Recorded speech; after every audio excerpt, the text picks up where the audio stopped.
kumukanta. Actually, last night, ang mga sisters, nag-stay sila. And then, ang isa nag-claim as Papa's favorite, ang isa nag-claim as shoutout lang una. And then, nag-ingon ko na okay lang, gusto mo, kasi ako ang may last say. Pero sa basa ko may no, kasi ko na kaya ako, kaya ako ang may last say. So parang, contemplating ako whether ang reaction ko ba is the strong, dependable daughter, sibling, or mommy, or kaya maging vulnerable ko na youngest daughter. So, watch out lang mo kung sa ako maging reaction later. Kasi, sa mga nakaila sa ako, which most mag-yun siguro sa inyo, hindi ko pa-remember moment na may RFA stage fright. Ako na ang star, pabida, always sa balay or anywhere. But, to be very honest right now, hindi ko kabalo kung ano akong hambal. Hindi ko kabalo kung ano ako na siya doon. But, at least ang namukba ko, puro happy memories ako ma-remember. One of my greatest life blessings is to be born as Papa Dico's youngest daughter. This very moment, and I believe siguro until my last breath, I'll always take pride kung ni Papa Dico's Inday Honey. These past days, nang mag-think ko, nag-think ko, the flashback sa akong mind, hard work sa akong parents, and sa sinilang moment, I know na they have prepared, Papa and Mama prepared us for this moment. To my Papa, who still take care of things for me, even if I am already in my 40s. To my Papa, who places our comfort before himself. To my Papa, who loves Malbar as his own. To my Papa, nag-overligid kung maano kami Malbar, kung matigulang na kami. Sa akong Papa na nag-ensure na pwede lang din na hindi ko mag-iho sa balay. Thank you.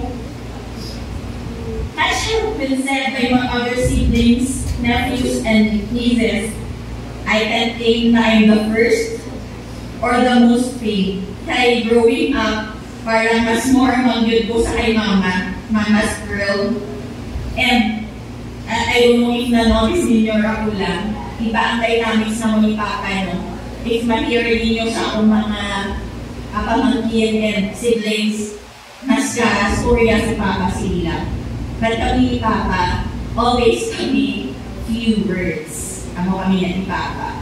Siguro kasi parang growing up, hindi ko pa-remember moment na daw pa-baby ko unlike my other siblings. So ako lang parang always the mature one. But, ang may pa-recall ko gino-memory kay Papa ang mabay ko. Kaya ako na ang mamili sultan. Pero hindi ko yung mag-complain niya. Kung hindi ko gusto ang food, makakala ko na. Ay, busog pa ko. Later lang ko mag-hit. But ma-receive na dahil Papa ang message. As in, kadali na dahil si Papa nakita sa akong fave na sultan. So even mag-claim sila na sila ang favorite, sila ang first. Pero ako na si Papa sa ako until now. Hindi ko kailangan mahambal na babakit ko yung mahambal ako na later lang ko ma-eat. So ako na. Ako na dahil akong favorite na sultan. I praise and thank the Lord that even though I have protective parents, protective akong parents sa mga family, siguro visible na siya sa ka-close-knit na ako. Ako lang, ang in-allow to make choices. They allowed me to go to places, they allowed me to grow. Kaya sa nag-think ko sa sinulog ito, the flashback, 42 years, age ko. 42 years. Kaya vivid pa kayo sa akon ang memory kung paano gasturya si Papa sa iyang mga friends about me, sa mga milestones ko sa akong kabuhi. Ma-make sure out ko kada niya kung anong reaction ni Papa sa naghambal si Malvar na pasakalan, nasakalon niya ko, napakasalan ako. Kita ko yun, at ma-recall ko pa ang face ni Papa pag naglaw kami kung anong gina-expect na mga reaction, na mga reaction niya. Nakita sa pagkasali ko, ma-remember ko pa man diapon ang face ni Papa. But if may one thing na siguro na curious ko kung ano ang ma-feel ni Papa was when I went to Manila to take the board and then dito ko lang work. Na-earn na ako kay para ano dito sa ulunan. Dapat may specific ko na ulunan para makatulong ko. Kaya grabe din ang hipot ni Papa. Kasi then, sa kaya bar ko, so grabe din ang hipot ni Papa. Kaya I know na protective din katama si Papa. Especially na sa amon ng mga siblings, ako gisa ang less skilled, less domesticated. Kaya ako na, no-wonder din ko, ano yung nandito yung sarili Papa na malakat ko. Kaya saan mo na pala ka layo ka. But, lagi din ang naliban si Papa sa akin. Kampalali si Papa sa akin ng mga Halloween. So, ginamit-sar ko din na siguro ng kita mo ni Papa na kaya ko i-care ang akong self mo. Most of you, pero yung nakakabatian, kahambal di balahaw na grabe ang pagkalangga ko, ang pag-care sa akong parents at sa akong family. But, mga minsar ko, I don't even think that I have loved and cared enough. It's not even half siguro sa love na ako na-receive. Hindi lang sa akong parents, no? But from my siblings. Feeling ko, even na siguro sa damang hinangkala, maudol ko pag mga pinagdos ko ako at mo. Even pa siguro kung ikumpay na tanan, if maglupa ako sa na-receive ko, hindi lang from my parents, hindi lang kay Papa, sa akong mga siblings, sa akong mga hinagdos, I feel na hindi siya maging enough. Sa mga neighbors namin, sumukod ako sa church, common knowledge din na siguro no na since bata ko gusto ko maging accountant, lagi ko iba na hindi. But kung maminsar ko, I don't know if may nakabalo si Glan ako sa mga diaries ko, sa mga notes ko. Wala di ko may iba na pinatrin. Wala ko may iba na gusto. But to make my parents happy, amo lang kita. Kaya amo na ang motivation ko. Amo na siya ang motivation ko na I was able to conquer heights I couldn't even imagine. If mag-look back ko sa love na na-receive ko, hindi ko ma-help ako self but to love more. Saan siguro maghambal na tama na, hindi na, pero hindi eh. Kasi ako na ang love na na-receive ko, which is not even half. I would want to take this opportunity, I don't know if I have said enough. Kay Mama, kay Papa, sa akong mga siblings, sa akong mga hinablos, you might think na grabe ko magpalangga sa inyo. But because may palangga ko una, thank you.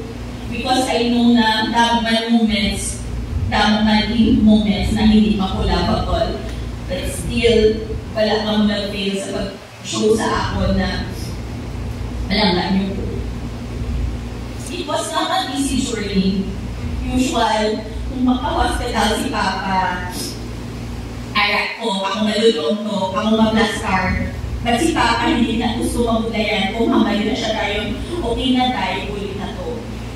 So, saan nagkabal na sa kalayan ako, tawag sila ni Paul, nag-story ang doctor sa akin. This was last June. Sa first na nabalaan namin ang sakit ni Papa. Tawag ang doctor ka, nagkabal ang doctor na need i-operate si Papa immediately. As in, grabe ang hibit. Feeling ko, wala akong nakahibit sa kamang ko sa entire ko na life. And then after isang nag-talk kami sa doctor na tawag kay Papa, hindi makugyapon. Inatanggal si Papa sa akin dahil hindi na magbibigay. Pag nakagalit si Papa sa akin ng kaya, as Christians, anong pina-expect? How? Ka-expect ka lang na makareceive ka lang blessing. Hindi ka na-insert na ay ka ng testing. Mas-sainted sa anong faith. Kag nag-rebuke ko, pinamalan ko siya.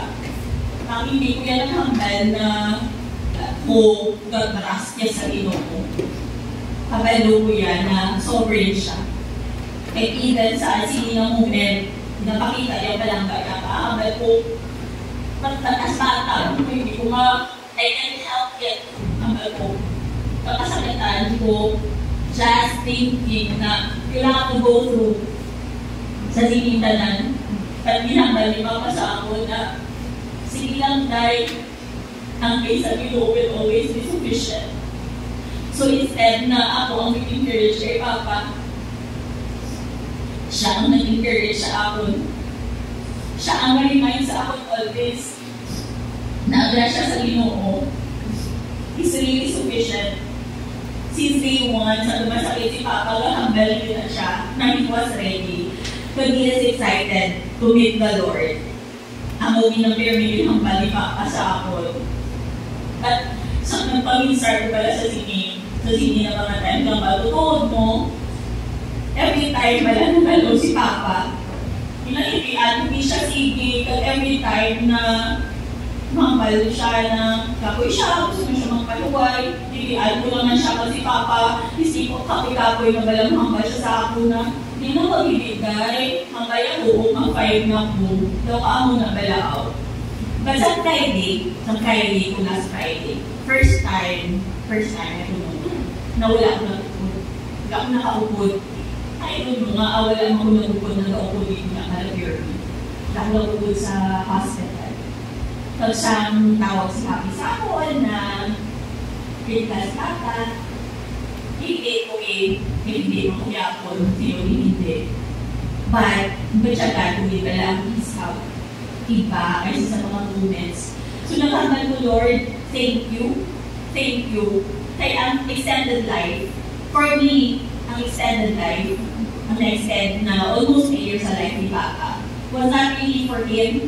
Kasi he is prepared since day one.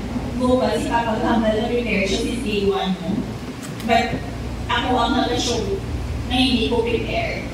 Tag that, pinakasalamatan ko sa Ginoo. Pinakasalamatan ko because ng time, pinatali ba yung pasal ko kay Papa. Nag-prepare sa ako for this moment. Nanamihan ko kaminsar na even sa ano na, how ang last namon ng conversation ni Papa was me praying for him. Was me telling him na sobrang ang Ginoo. Kay even hindi kami always sa storya ni Papa, but ako na ang bata ng area na naupod sa church. So, even sa laments na fellowship, present ko na because ginadalagin ko na ni Papa. Pag every time mag-study nila si Papa, how to mag-prepare siya, kung siyang mistake, arahin ko na. So, ako memories ni Papa growing up. Pag nananihan ko bala na, may time ako bala na nag-shift ang role. So, sa masakit si Papa, akong gapangumyung siya, akong ganipong siya, kung nananihan ko bala na may amo kami at the time how. Pag ako na, ng tuod, no? Ng nasakit. Sakit paminsan ako ng linaw. Sakitan ko kaya ako paminsan. Befriended, our lives will never be the same again. Kung si Papa kung paano mag-care sa aton, hindi na. Mabuslan. Hindi na. But binapasalamatan ko si Papa. Kay ang love na inabalahaw, I believe, nakita naman, na binakabuhit naman. Kaya binapasalamatan ko balahaw na si Papa, nag-iigit sa atin ng Christ. Kaya grabe, bala ang desire ni Papa na magpalayo ka. May nablos ko kahambal na si Papa nagpapamunto na sa Sunday school, si Papa nagpapamunto sa mga apo niya to church. Kag sa naluya na si Papa ginambalan niya muna, Day, nablos mo. Kag sa kahambal na may nablos ko bala na realize ko na to, no?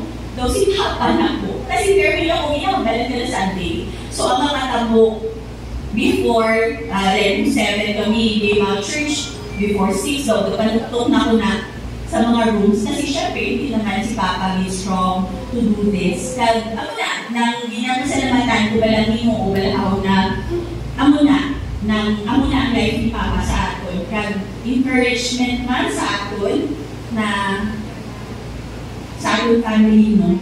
Nang kabay pa, ang legacy ba lang ni Papa, paano si Papa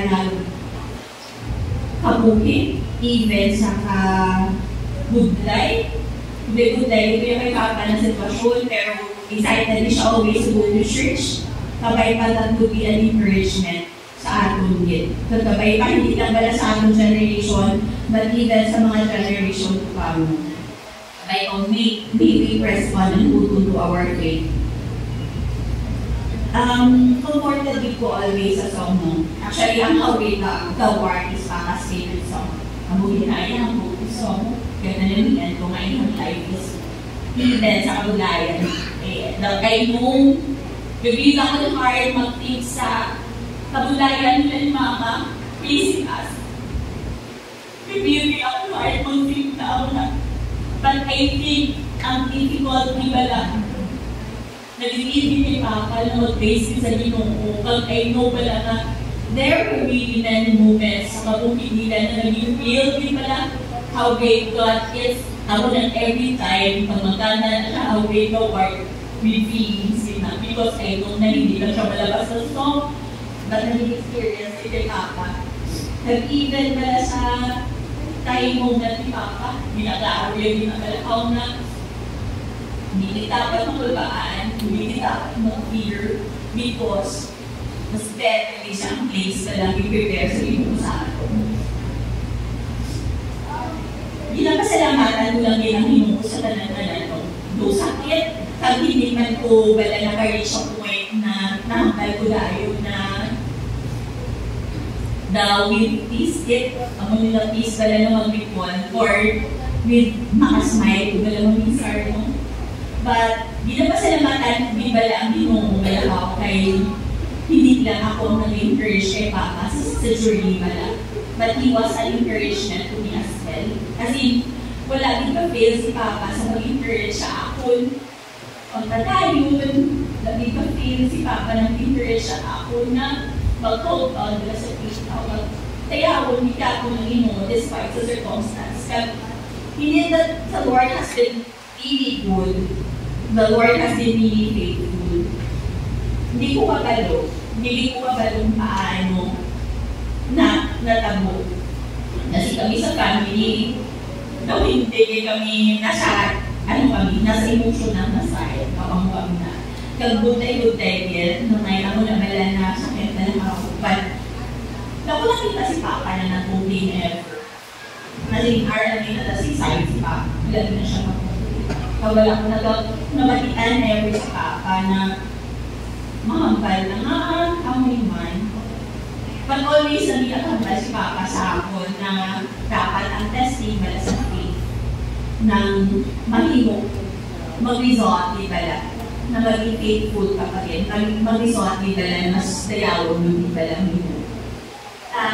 Since day one, no, the Lord has been faithful sa amon sa family, sa pagkatag sa amon sa church kid na nag-augury sa amon ng takot-takot ibala na comfort hindi lang sa subong na panahon. But since na-hospital si Papa, since operahan si Papa, takot ibala pang comfort na may ulo sa Ginoo na nagpapangamuyo, may simbahan na nagpapangamuyo. Kag nang inaamay bala, because of that, akong heart man bala sa prayer is nag-change. Mula itawin ko, sige lang. Akong heart man bala sa prayer nag-change. Kaya before hindi ko masyado open. Baka hindi ko makabear sa akong heart sa muna. But because pala sa hindi na experience, na may mahudo sa inyo na nagpakamuyo, nag-change yung akong heart bala na i-allow mga ulo sa Ginoo na mag-share sa burden ko. Kag ako man share sa burden sa iba. Kaya naman ang totoo, di ba na joy, ba na magsyagaan mo for every other prayer, same ulo. Kag ay nung na ano man na kamo sa amon, totoo man na joy, wala na may sabat sa pangamuyo. Kag amo na, kapag ako gina-encouragement ang morning prayer na nalangit-langit. Kaya kaya morning prayer online, no? Sabi ko sa 7:30. Katamo na, nakunta ko din na encouragement at nakunta ko din siya na help sa akong personally, emotionally. Kaya hindi din ako ang masyadong kalahambal sa anong binabatch ko. Gusto ko din na i-process lang din, kaya i-analyze on my own. Hindi ako ang ma-share na time, but nalayaw kong Ginoo, may-ara ko sa Ginoo na ma-call out ko ang heart. Kaya nalayaw ko din ang Ginoo, hindi ko gusto pag-abulinan ang ano sa langit. But, nilalaya ko din ang Ginoo sa pagkalanggan sa amin. Nang gudlay din para sa amin. Kaya hindi magit, although may mga relatives kami there, but most times sa kilala na kung artist and Corios. But, ang baby, bala ni Papa, sadya, daw may party na din everyday, bala. But I know si Papa, hindi na gusto siyang matubuan. Hindi na si Papa gusto sa gaibig sa mga utod ko. Hindi na gusto si Papa sa kamula. At salamat din, hindi ako tatami. Thank you masaka. Thank you din na hindi ko ma-express kung paano ako nag-invest sa mga nilalay. Salamat din. Nang lakobi ng kamo na bulay sa aming kalagay. Kaibigan man sa modo ng sa Ginoo, sa San Carlos, no? Thank you man for taking time yet. Hindi lang today, but even some time na sa Kristata. Happy ka mo sa malay every time. Kag ako na-comfort siya, knowing na grabe guys pa hanggang. Kag nalian din na siya na may fellowship, nalian din na siya na may masurya siya. So, salamat din. Thank you, Bisi Pagkalangga. Even man sa mga neighbors na mo sa San Carlos, mga friends na mo sa San Carlos, nang I know na grabe na effort nila ng ato kang pili. Nang thank you, nang really appreciate it. Appreciate din naman. Sa last moment, ni Papa, na-recall siya. Actually, hindi. Sa previous week, kasi di siya kambal sa mga neighbors naman, sa Singkang, party sa live niya sa San Carlos. I-share niya niya live dito. Siguro nag-lupak na siya. Nag-even na sa mga neighbors naman dito sa Singkang, tawa ng galahaw kang kapay pa, encouragement sa amon galahaw na si Papa really sa amon there sa lugar, but as in tawag siya kilala mga bata, mga tricycle driver, kanang kilala siya galahaw, pinapakita siya kang mabal ka nung makito kayo ng kita doon lagi po ba lang nakatry na intentional na makambal. Intentional na magsurya. Magkabay kang encouragement na sa atin nung nalaman ng ina. Kag, in closing na dinig, nadayaw ko bilang Ginoo, hindi ko ma-explain, hindi ko ma-express kung ano siya namigil sa among kabuhi. Hindi ko ma-put into words, but siguro, since Christian naman din ako, since bata ako, kabalo ko na ilang faithful ang Ginoo, kabalo ko na sovereign ang Ginoo, kabalo ko na amazing ang Ginoo. Ba't tungkol din mo, kung may go through ka sa kabuhi mo, ang word na amazing, ang word na faithful, ang word na sovereign, yung iban pa na attribute sa Ginoo, matagal din meaning. Kaya hindi lang siya pala basta amazing, but amazing beyond words. Kaya hindi lang siya faithful, but super duper faithful. Kaya ako na, isa sa joy, isa sa pasalamatan ko galahaw na naging real yun na sa kabuhit ko. Pag sa kabuhit sa family, naging real sa personal experience di bala. Pag nakitamit ang di bala na feeling ako, pagka-comfort dito sa amo na ito. Kag sa Job 1:31, nagkangka siya na the Lord gave and the Lord has taken away. Blessed be the name of the Lord. Kag si Papa, ang muna siya until siya breath, last breath. Kag gusto man kong mag-end sa amo na, despite of everything, still, blessed is the name of the Lord. Thank you.